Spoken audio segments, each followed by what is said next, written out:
ভাই বাংলাদেশ হচ্ছে মানে আপনি যারে পাঠাইবেন সচিবালয়তে মানে পাওয়ারে হেরে হয়েছে মানে পুলটি মারে। আর এই আসিফ নজরুল দেখছেন আল্লাহ রে আমারে শুধু একবার পাওয়ার দাও আমি একদম এটা করে ফেলাবো সেটা করে ফেলাবো, মানে কি করতেছে মানে আস্তে আস্তে সব শ্রমবাজা বন্ধ হয়ে যাচ্ছে, ক্রোশে বন্ধ হয়ে যাচ্ছে, রোমানিয়া বন্ধ হয়ে যাচ্ছে, মিডিল ইস্ট শেষ।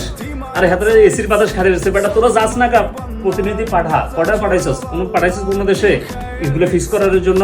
বসে বসে আমরা রেমিডেন্স বানাই আর এখানে বসে খাইতেছে আর এসির বাতাস খাইতেছস, এগুলো মেনে নেওয়া হবে না। ঠিক আছে, ইলিয়াস ভাই আমেরিকা থেকে যে ঘোষণা দিয়েছে, তারপর পিনাকি ভাই ইয়াতে ফ্রান্সের থেকে যেটা দিতেছে, ভাই আমরা আছি আপনাদের সাথে, আমি লন্ডন থেকে আসছি। ঠিক আছে, আমরা ইউরোপ, সৌদি আরব, মালয়েশিয়া, তারপর দুবাই সব থেকে একযোগে রেমিটেন্স শাটডাউন করে দেবো। তারপরে এই বাটপারিগুলো সোজা করতে হবে। ঠিক আছে, এরা ক্ষমতা জানার পর কিভাবে পোল্ট্রি মারতেছে, মানে তোকে কাজ হচ্ছে মানে আঙ্গ সেবা করা, আর তুই বসে রয়েছিস। আস্তে আস্তে সব শ্রমবাজার বন্ধ হয়ে যাচ্ছে, গার্মেন্টস তো গেছে গা।